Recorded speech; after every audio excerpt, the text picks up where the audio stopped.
to suit business, because we want businesses in Scotland to continue to export and work right throughout the UK, but we also want businesses in Wales to have the opportunity to take maybe some of the Scottish market. Order. Questions to the Prime Minister. Dennis Skinner. Thank you, Mr. Speaker. Mr. Speaker, I know that members across the House will have been appalled by last night's cowardly terrorist attack in New York. Our thoughts are with all those affected, and we stand united with the people of New York. Mr. Speaker, members on both sides of the House have been deeply concerned about allegations of harassment and mistreatment here in Westminster. This demands a response, and that is why my right honourable friend, the Leader of the House, has been meeting with her counterparts, and we are hopeful that all sides can work together quickly to resolve this. And I've written to all party leaders, inviting them to a meeting early next week so we can discuss a common, transparent, independent grievance procedure for all those working in Parliament. We have a duty to ensure that everyone coming here to contribute to public life is treated with respect. Mr. Speaker, this morning I had meetings with ministerial colleagues and others. In addition to my duties in this House, I shall have further such meetings later today. Dennis Skinner. Is the Prime Minister aware there's been some very powerful research done on the question of high-speed rail? What it says is that in the leafy suburbs of the south, the first 140 miles, 30% of it has been dedicated to tunnelling to avoid knocking houses down. Yet in the north, we are now told that the percentage is only 2% for the whole of the north. Why? Because HS2 says it's too costly, knock the houses down. Will she arrange for a meeting with people from my area in order to avoid another 30 houses being knocked down in Newton, part of Bolsover? And isn't it high time that this government stop treating our people like second-class citizens? Can I say to the honourable gentleman that I'm sure the Department of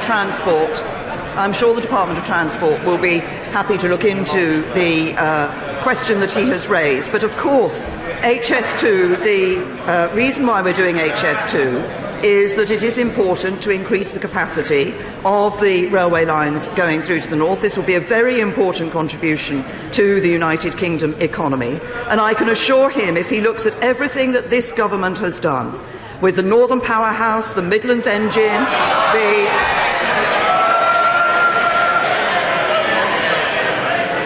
the significant investment in infrastructure across all parts of the country.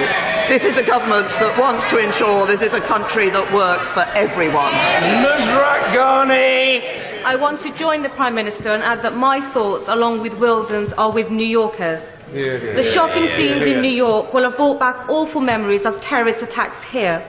And as we degrade and destroy Daesh, at its base, it will export its death cult ideology. Will my right honourable friend urge our international partners to join with us in delivering the recent UN resolution to investigate and prosecute Daesh terrorists so we can hold them to account for their vile crimes? Yes, well, my honourable friend raises a very important point, and it is important that we ensure that we have a complete response to this issue of the threat of terrorism. That does involve dealing with the problem at source. It also involves dealing with terrorism wherever it occurs. But our message is very clear that our values will prevail, that the terrorists will not win. But as we do this, we do need to ensure that we work, as she has said, with international partners. We want to try to make sure that there is in Syria and Iraq, that we develop safe spaces as they re-emerge from this terrorist threat which has been on their streets but has also obviously affected us here and elsewhere across the world. But crucially, and we've done a lot of work in this, in helping those actually in situ to be able to gain evidence that can be used to ensure that anybody who is involved in the horrors of attacks that we see, that anybody who's involved in horrors of attacks actually can be properly brought to justice. Jeremy Corbyn. Thank you, Mr. Speaker. On the question of the sex harassment allegations that the Prime Minister quite rightly referred to, just to put on the record, I'm happy to meet with the Prime Minister and all party leaders to discuss this.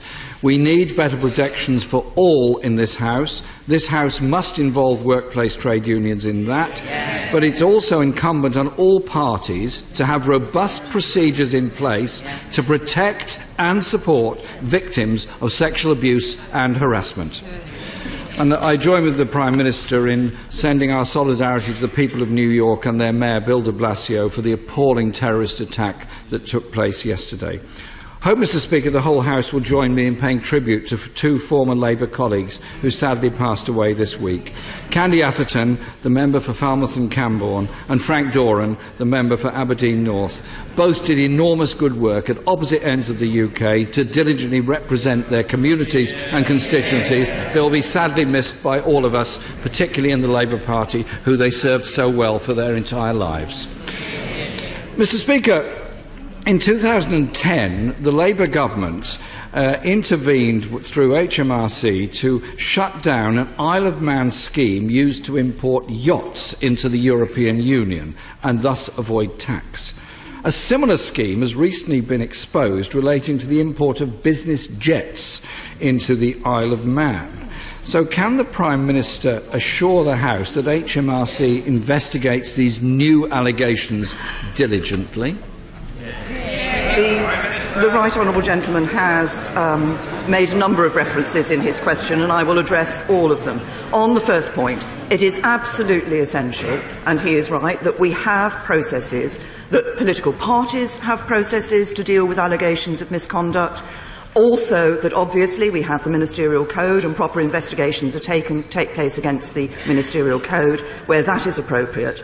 But I believe it is also crucial for everybody working in this Parliament, be they working for a Member of Parliament, for the House authorities or a journalist working in this Parliament, that there are proper processes in this Parliament for people to be able to report misconduct and for that to be dealt with. And I think that is very important, and I'm grateful to him for saying that he will meet with me, and I hope other party political leaders. I see the leader of the SNP is nodding his head at this point, to look at this particular issue. Can I also join him in paying tribute to both Frank Doran and Candy Atherton? Frank Doran was first elected in 1987. He served 2 separate terms as the MP for Aberdeen, chaired the Administration Committee for 5 years, was a tireless campaigner for safety in the oil and gas industry, and I'm sure everybody will recall the commitment with which he served in this House and join me in offering condolences to his family and friends. And Candy Atherton, of course, was first elected in 1997 when I was first elected. She served for 8 years as a Member of Parliament, but she was a strong campaigner for women's rights and disability issues and continued to champion those causes on Cornwall Council after she had left this House. And once again, I'm sure members across the House will join me in offering my condolences to her family and friends. The right honourable gentleman talks then about tax avoidance. I can assure him that where cases are referred to HMRC in relation to tax avoidance, they do take those seriously, they do look into those measures seriously. We have taken action collectively as a government over the last few years, since 2010 when we first came in, and we've secured almost £160 billion in additional compliance revenues since 2010 through a number of measures that we have taken to ensure that we clamp down on tax evasion and avoidance. Jeremy Corbyn. Mr. Speaker, 957 business jets in the Isle of Man seems a bit excessive for any island anywhere, and I hope it's investigated and due tax is collected from those people that are trying to avoid it. Because estimates of the scale of tax dodging range from 34 billion, which is around the size of our school's budget, to 119 billion, which is the size of the NHS budget. The Isle of Man VAT avoidance allegations are part of a wider leak from the Bermuda-based law firm said to be on a similar scale to the Panama Papers. Will the Prime Minister commit the HMRC to fully investigate all evidence of UK tax avoidance and evasion from this leak and prosecute where feasible? I had given the Right Honourable Gentleman an assurance in my first answer that HMRC does take these issues very seriously, does investigate and does take action, and where appropriate, tax loopholes are closed. What is important is that if we look at the record that we have, we see, I've mentioned the 160 billion in additional compliance revenue since 2010. We've announced or implemented over 75 measures since 2010 to tackle tax avoidance and evasion. The Right Honourable Gentleman referred to one that had been done by the Labour government. We have been continuing to act on this particular issue, so we will be raising billions of pounds more as a result of that. But I reassure him, I think most people would recognise that HMRC actually does rather want to collect tax. That's its job, and it does look to make sure it can do so as much as possible. Enemy Corbyn! Well, Mr. Speaker, it's rather strange then that Britain reportedly has blocked a French-led proposal which would have placed Bermuda on the European Union tax haven blacklist. Perhaps the Prime Minister could explain why that would be the case. The Panama Papers exposed many wealthy individuals and big businesses who avoided tax through offshore trusts. Labour backs any necessary changes to toughen our laws against aggressive tax avoidance.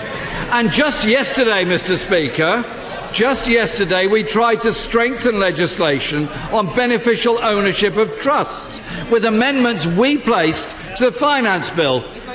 Why did the government vote against them?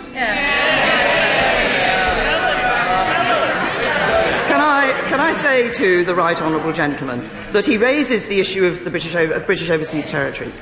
In fact, this government has taken action in relation to those British Overseas Territories, action that was not taken by the previous Labour government. So this is, if he says to me that this whole question of tax evasion is something that needs to be constantly looked at and government needs to be prepared to act, then my answer is yes. We are, and we will. Enemy Corbyn! Mr. Speaker, there's a strange kind of pattern here, because in 2015 alone, Conservative members of the European Parliament voted against 5 reports to introduce methods of fighting tax avoidance and evasion. And last week, HMRC admitted that multinational companies avoided paying £5.8 billion taxes in 2016. And despite this, HMRC is currently cutting another 8,000 staff. So can the Prime Minister assure the House that in the upcoming budget, instead of more cuts to HMRC, they'll get more resources to tackle the scourge of aggressive tax avoidance and evasion?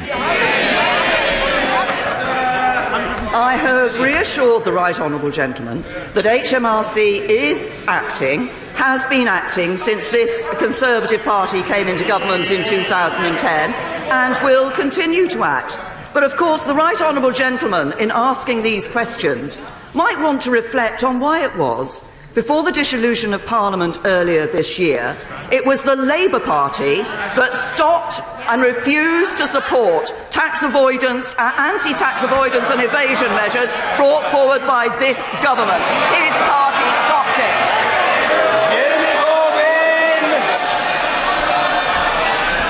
Mr. Speaker, my question was why Conservative MPs opposed what Labour was proposing yesterday. So, Mr. Speaker, he can be Prime Minister if he wants.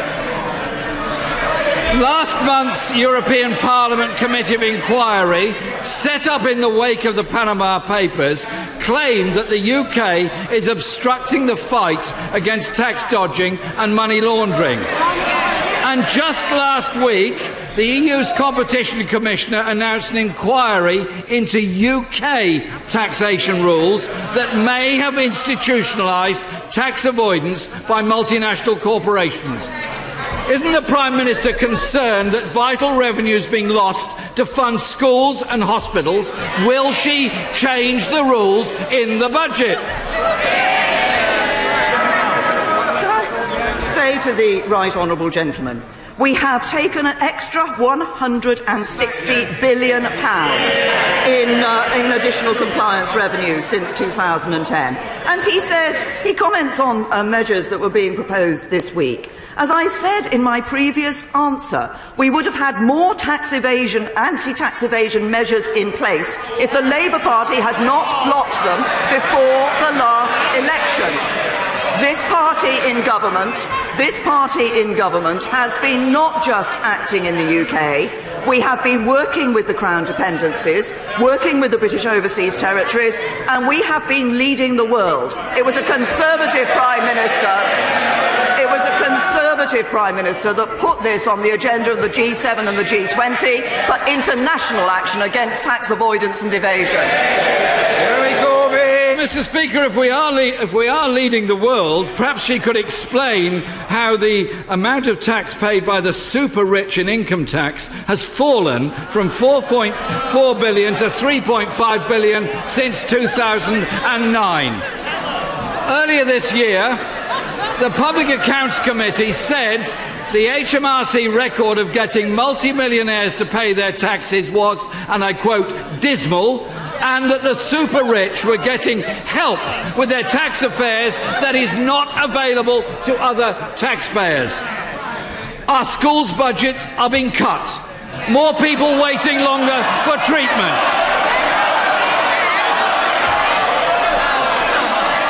More people... Order! We do tend to have large doses of this overexcitement every week, but I just give notice that, as usual, I'd like to get to the end of the order paper and to facilitate backbench inquiries as well. So members are eating only into their own time. I've got all the time in the world. Jeremy Corbyn. Mr. Speaker, since members opposite get so excited, I must say it again.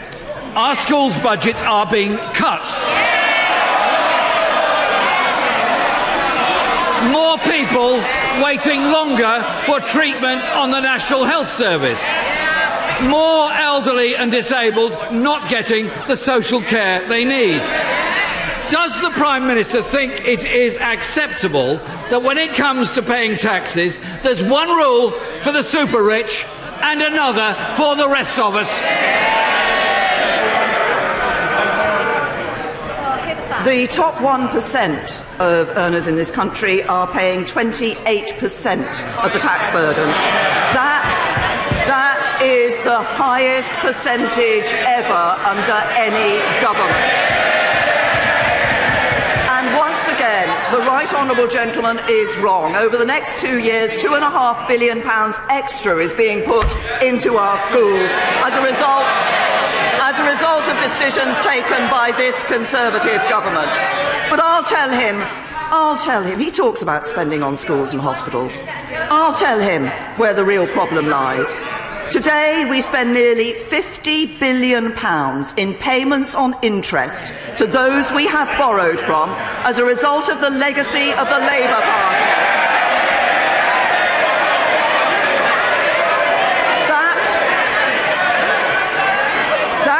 That is more than we spend on the NHS pay bill. It is more than we spend on our court. Order. The Prime Minister's answer will be heard. As I indicated, the question from the right honourable gentleman, the Leader of the Opposition, would be heard. And Mr. Gapes, you are a senior and cerebral denizen of the House. This excessive gesticulation is not good for you, man. Calm yourself. The Prime Minister. We spend £50 billion on debt interest every year, payments to people we've borrowed from. That's more than the NHS pay bill, it's more than our schools budget, it's more than we spend on defence. That's a result of the economy we were left by the Labour Party in government. And what does the right honourable gentleman want to do? He wants to borrow £500 billion more that would make the situation worse and mean even less money for schools and hospitals. Tim Lawton. Mr. Speaker, on August the 22nd, 2015, in my constituency, 11 men tragically lost their lives in the Shoreham Air Show disaster. Over 26 months later, no decision has been taken on criminal charges, and the coroner's inquest has been delayed again until November of next year. And the families of the victims have just had their application for exceptional case funding rejected by the legal aid agency, and they will likely be the only persons at the inquest not legally represented.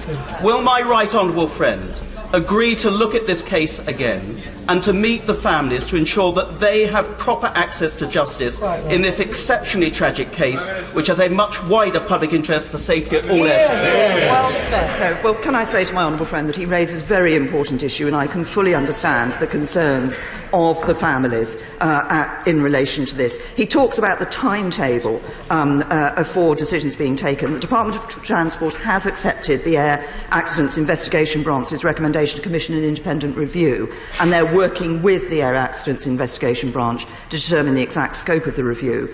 And the Civil Aviation Authority has accepted all recommendations. So there is considerable work going on to learn the lessons from this disaster. But we are also obviously committed to ensuring that people where there is a public disaster, that people are able to have proper representation. And this is an issue that I will ask the Lord Chancellor to look at in relation to the questions he has raised. Ian Blackford. Thank you, Mr. Speaker. Can I associate myself with the remarks made by the Prime Minister when she talked about the zero tolerance that there has to be for bad sexual practices and behaviour? And I certainly commit my members to work with the government to make sure that we can have a system that we can be proud of, that will protect all members of the House of Parliament. Can I also pass on my condolences to the family and friends of Frank Norden for his untimely and sad death this week? Mr. Speaker, can the Prime Minister tell the House how much a working single parent can expect to lose because of the rollout of universal credit? Well, can I first of all say to the honourable gentleman that I'm grateful to him for agreeing that he wants to work across the House on this important issue.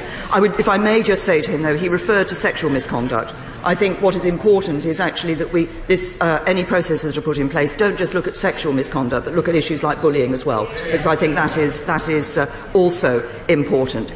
He's raised the rollout of universal credit with me before, as he knows the reason why we've brought into place the universal credit is to ensure that people are encouraged into the workplace, and when they are in the workplace, they are able to keep more of the money that they earn. I believe that's an important principle. It underpins what we're doing and will continue to underpin what we're doing.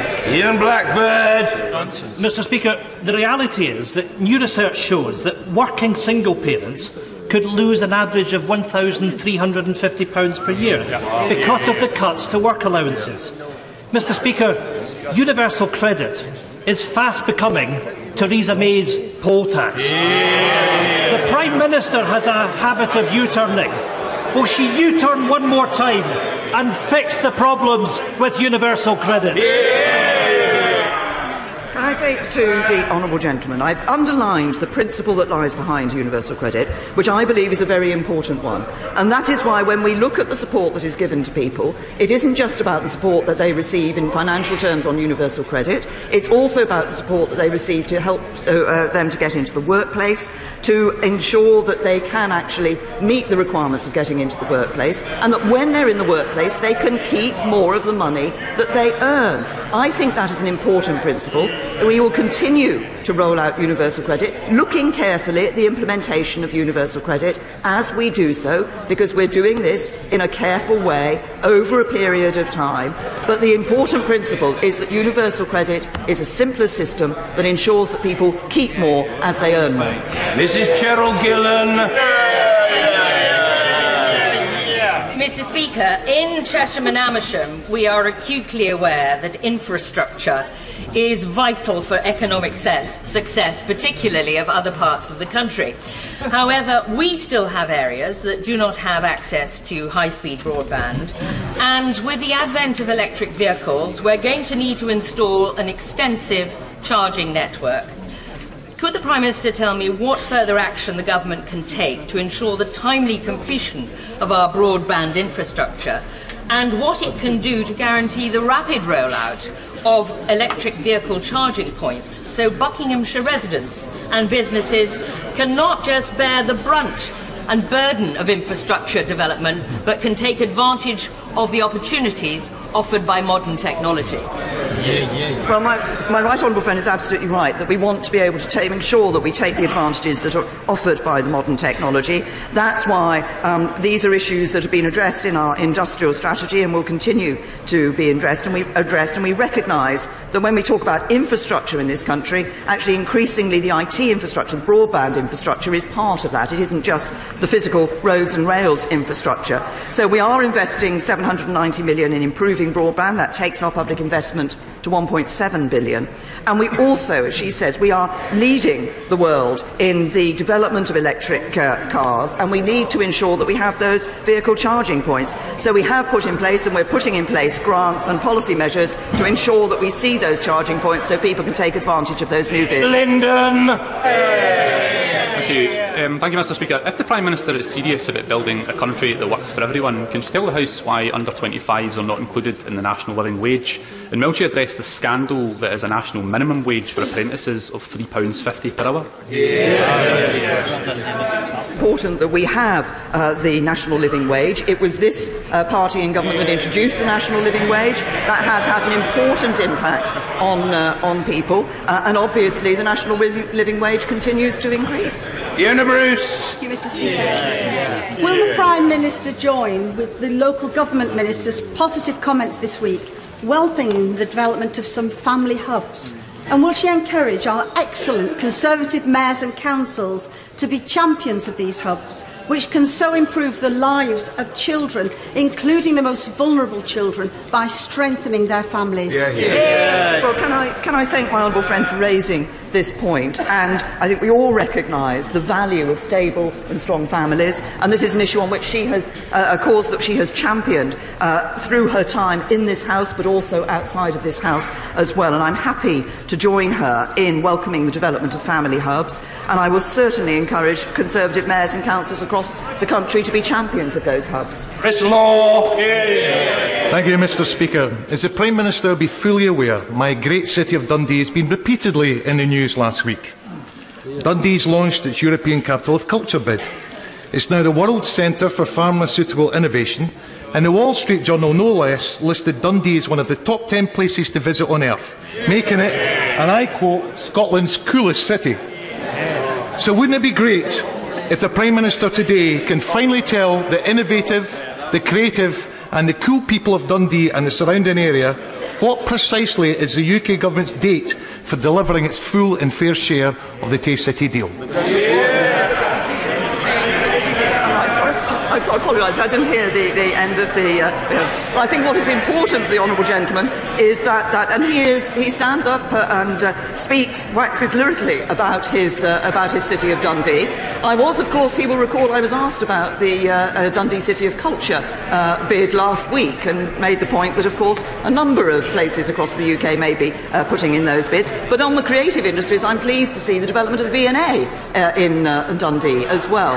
And the Tay City deal will be an important city deal for Dundee and the whole Tay area, as other city deals in Scotland have been for those where those have been agreed. Thank you, Mr. Speaker.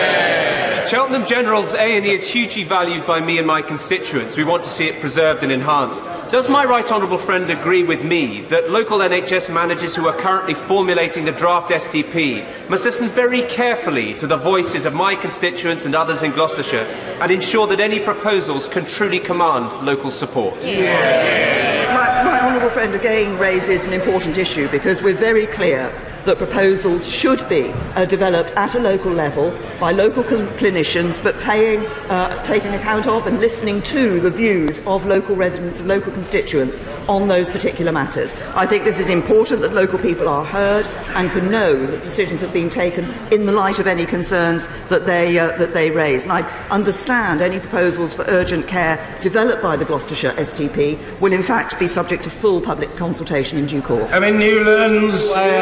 Very much, Mr. Speaker. The Government will today publish its first report detailing progress towards ratifying the Istanbul Convention on Violence Against Women following Ailey Whiteford's Private Member's Bill. After 5 years, hopefully, today's report signals that we won't have to wait long for ratification. However, women fleeing domestic violence don't have the luxury of time. So just as the Prime Minister has vowed to root out the sexual harassment and misogyny in this place, will she commit to long-term sustainable funding to ensure all women have somewhere safe to go when fleeing violence? Good question. Can I say to the honourable gentleman that over the past few years, both when I was as Home Secretary and under my right honourable friend, the current Home Secretary, we have taken steps in relation to certain funding in relating to domestic violence, that funding is ring-fenced over a period of time, so there can be a greater certainty for organisations working in this area. There is much for us to do because, sadly, we still see domestic violence and abuse taking place. What is one of the other steps we're taking, of course, is to bring in new legislation in relation to domestic violence, which I hope will clarify the situation, but we need to address this across a wide variety of action. Dowden. Thank you, Mr. Speaker. How we treat our farmed animals is an indication of our civility as a nation. And we in this country have a record in which we can be rightly proud. Does my right honourable friend therefore share my concern that there have been reports that as a result of leaving the European Union there may be a relaxation of those standards? Can she take this opportunity to reassure me that that is not the case and that in fact we will seize the opportunity to improve standards and thereby enhance the reputation of British produce? Well, I can assure my honourable friend, first of all, I can agree with him that we're proud to have some of the highest animal welfare standards in the world, and we want to continue to be able to have that reputation as a country where we have those high standards. So leaving the European Union is not going to change that. We remain committed to high animal welfare standards, and indeed, as my honourable friend says, that may give us an opportunity to enhance those standards so we can further show people the reputation that this country has as somewhere where they can be safe and secure in the knowledge of the conditions in which their food has been prepared. Bridget Phillipson. Thank you, Mr. Speaker. The Prime Minister will be aware that 4 million children in our country are growing up in poverty, and that number has risen. 2/3 of those children are from working families. Does she still seriously believe that the introduction of universal credit will bring that number down? I'm pleased to see that the number of children in absolute poverty has actually come down under this government. But of course, we need to be aware of the impact of decisions that we have. We are looking carefully at the implementation of universal credit, but I continue and I will repeat the point that I made in response to the question from the leader of the SNP, which is that the point of universal credit, it's more straightforward, it's a simpler system, but also it helps people to get into the workplace and ensures that they keep more of the money that they earn, and I think that is important. Kevin Hollin-Rake. Thank you, Mr. Speaker.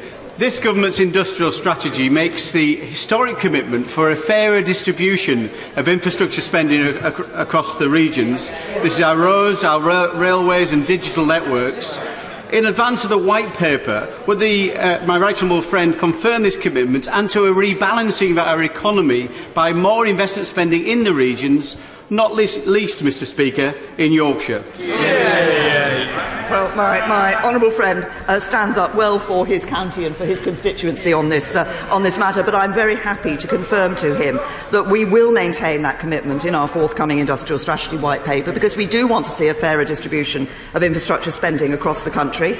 And we want that because we know that infrastructure investment is important to unlocking economic opportunities and economic growth and productivity in our towns, our villages and our cities. And we, of course, have backed this with ambitious commitments to increase our spending on infrastructure by 50% over the next 4 years. But I can assure him we will be looking at that infrastructure spending across the whole country. Lisa Nandy. I'd like to thank the Prime Minister for her opening words about the horrific revelations this week. But can I say to her that 3 years ago I brought evidence to her in this House that whips had used information about sexual abuse to demand loyalty from MPs. I brought that information to her in this House, and I warned her at the time that unless real action was taken, we risked repeating those injustices again today. On 3 occasions, I asked her to act, and on 3 occasions, she did not. So can I ask her, in this of all weeks, for the 4th time, will she finally take concrete action to tackle this? I will, of course, look back at the questions that the Honourable Lady has said that she raised with me in this House. I assume she raised those with me when I was Home Secretary. I will say to her that I am very clear that the Whip's office, I hope this goes for all Whip's offices across this House, should make clear to people that where there are any sexual abuse allegations that could be of a criminal nature, that people should go to the police. It is not appropriate for those to be dealt with by Whip's offices. Those should go to the police. That continues to be the case. As I say, I will look at the questions that she raised with me, but I'm very clear that we will take action against those where there are allegations that we see and the evidence is there that there has been misconduct. But can I just say to the Honourable Lady, I hope we will all send a message from this House today that we want people in this place to be able to feel confident to bring forward cases, and we need to ensure that those cases are dealt with in a way that people can have confidence on both sides that they will be properly investigated. That means, and I want to see, a good process within this Parliament so that people feel they do not have to go to a party political process in order to have their allegations considered. Thank you, Mr. Speaker. Mr. Speaker, my constituency of Aldershot is the home of the British Army, and home to many thousands of servicemen and women who are loyal, resolute and steadfast in their service to the Crown.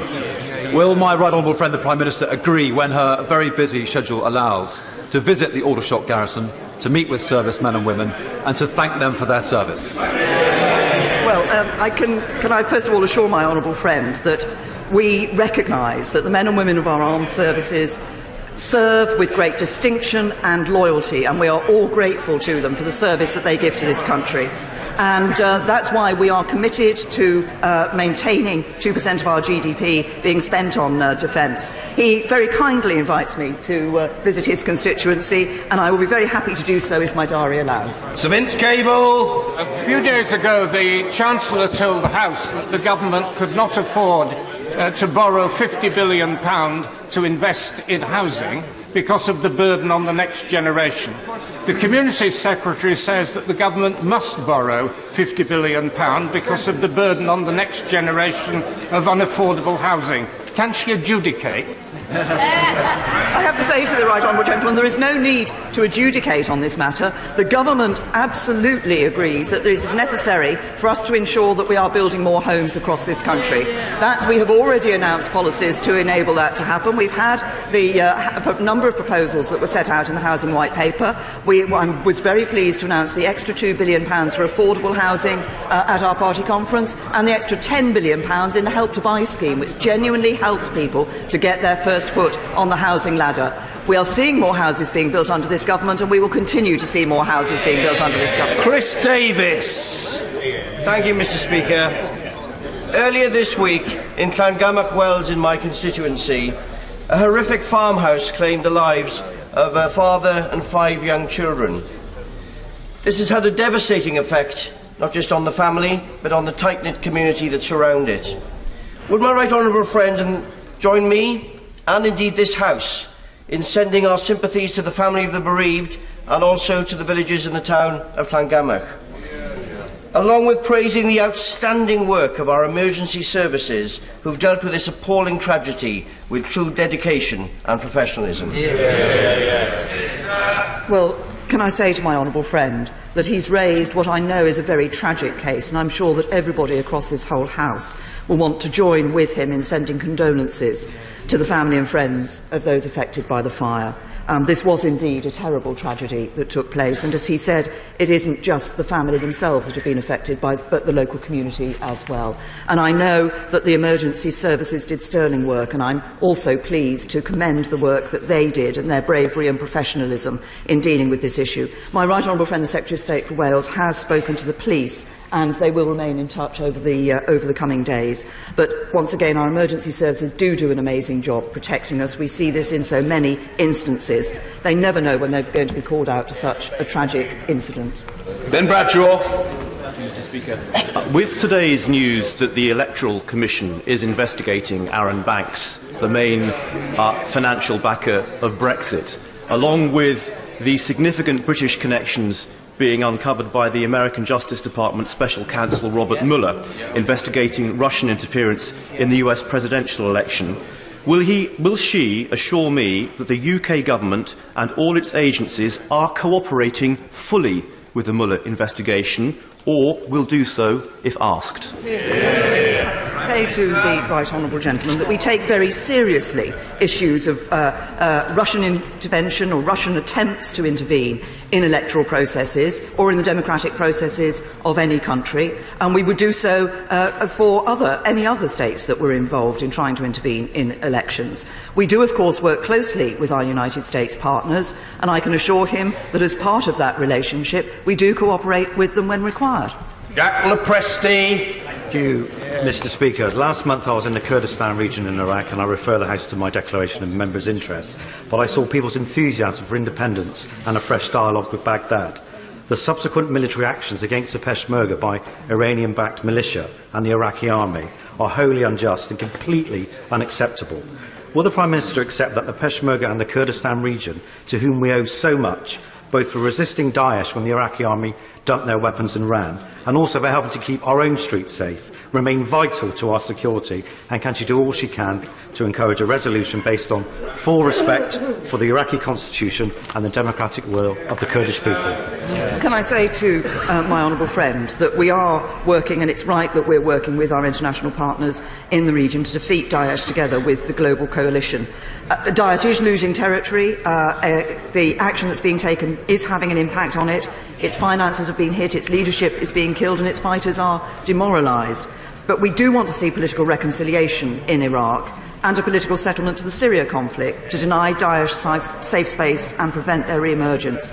He raises a particular point in relation to Iraq and to the Kurdistan region. And can I say to him that we have always been clear as a government that any political process towards independence should be agreed with the government of Iraq. We want to see political reconciliation in Iraq, and we've been urging all parties to promote calm, to pursue dialogue, and to take this issue forward through dialogue. Alison McGovern. Thank you, Mr. Speaker. An hour ago, the government published this report, The Patronising Disposition of Unaccountable Power. It's a report of Right Reverend James Jones, which the Prime Minister herself commissioned to ensure that the pain and suffering of the Hillsborough families is not repeated. But, Mr. Speaker, given what we've heard in this session, and given the events surrounding the Grenfell Tower disaster, I think that I worry that the pain and suffering of the Hillsborough families is already being repeated.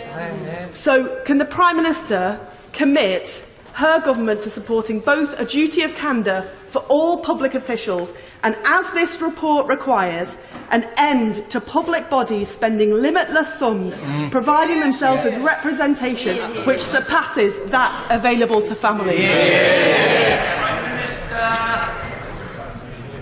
Obviously, the House will appreciate that I have to be careful what I say in relation to the Hillsborough issue because of the ongoing criminal proceedings, but I do want to pay tribute to the work of Bishop James Jones. Throughout the time, his work in chairing the independent panel, the work that he did as my advisor on this issue and working with the family forums, I think that he has done an excellent job. And once again, his report into the experiences of the Hillsborough families, which has been published today, as the Honourable Lady says, is important, and the government will need to look very carefully at the, I think it's 25 points of learning that come out of it, and we will want to do so, because I've always been very clear that the experience that the Hillsborough families had should not be repeated. That's why we have looked and we are committed to the concept of the public advocate, because we want to ensure that people have the support that they need, and it's important that we learn the lessons from Hillsborough. I was, as she knows, involved in making the decision that enabled the Hillsborough families to have legal support on a basis that I felt was fair in relation to the other parties involved in that inquest. And I can assure her that we will not forget the Hillsborough families who have been dignified throughout the many years that they have been waiting for justice. We will not forget them, we will not forget their experience, and we will ensure that we learn from that, and learn from that to improve the experience of others in the future. Mark Francois. Thank you very much, Mr. Speaker. Can I cheekily make another diary suggestion to the Prime Minister? If she could remain in the chamber for just a few moments after questions, she will hear my right honourable friend for Newbury introduce his Armed Forces Statute of Limitations Bill, which will provide protection to those brave service personnel who served in Northern Ireland during the Troubles. Like her, I too, and I'm sure the whole House, want to see the setting up of the Northern Ireland Executive. But would she agree with me, we cannot do that at the price of pandering to Sinn Féin and allowing a witch hunt for those people who served so bravely for so many years to uphold the rule of law? I'm not sure I'm going to be able to satisfy my honourable friend on the first point that he raised, but I can assure him I'm aware of the proposed legislation that my right honourable friend, the member from Newbury, is bringing forward. We all want to see a Northern Ireland Executive restored. We do recognise that this question of legacy issues is one that has been there throughout these discussions and continues in Northern Ireland.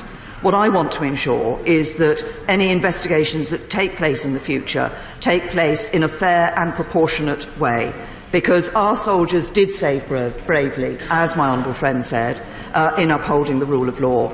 But what is important is that we should never forget all those people who lost their lives at the hands of the terrorists in Northern Ireland. And it is important, as I say, that any investigations are conducted fairly and proportionately. They're exercising their knee muscles, and there's no harm in that. And Tracy Brabin. Thank you, Mr. Speaker. As the Prime Minister will be aware, self-employed people are not eligible for shared parental leave. This places the burden of childcare on the mum, denying fathers financial support and bonding time with the child. Has the Prime Minister seen the demands of the March of the Mummies, and can she give us assurances that she is prioritising this very urgent issue? I say to the honourable lady, she does raise an important issue, and I'm happy to look at the point that has been made. But I would simply also remind her of this. The reason we have shared parental leave for anybody in this country is because when I was Minister for Women and Equalities, I actually ensured that that shared parental leave was introduced. Kirsten Hare. Thank you, Mr. Speaker. In my constituency of Angus, one of the big challenges as we leave the European Union is the uncertainty around the seasonal migrant workforce. Angus produces 30% of Scotland's soft fruit and welcomes over 4,000 seasonal workers every year. Would my right honourable friend agree that we need clarity on the new migration framework for the benefit of these loyal workers, for the prosperity of our British soft fruit industry, and to support our overall rural economy of our United Kingdom? Well, my honourable friend raises an important point about the importance of supporting the rural economy across the whole of the United Kingdom. In relation to the seasonal agricultural workers scheme that she has referred to, obviously we will be, as we leave the European Union, we will be bringing forward new immigration rules which will enable us to have that control that we haven't had in the past for those coming from the European Union. But we recognise we need to do that in the national interest. We need to look at the needs of the labour market, and that's why my right honourable friend, the Home Secretary, has commissioned the Independent Migration Advisory Committee to look at the needs of the UK labour market and to further inform our work as we bring those new immigration rules in. And the issue she has raised is one they will look at. Order.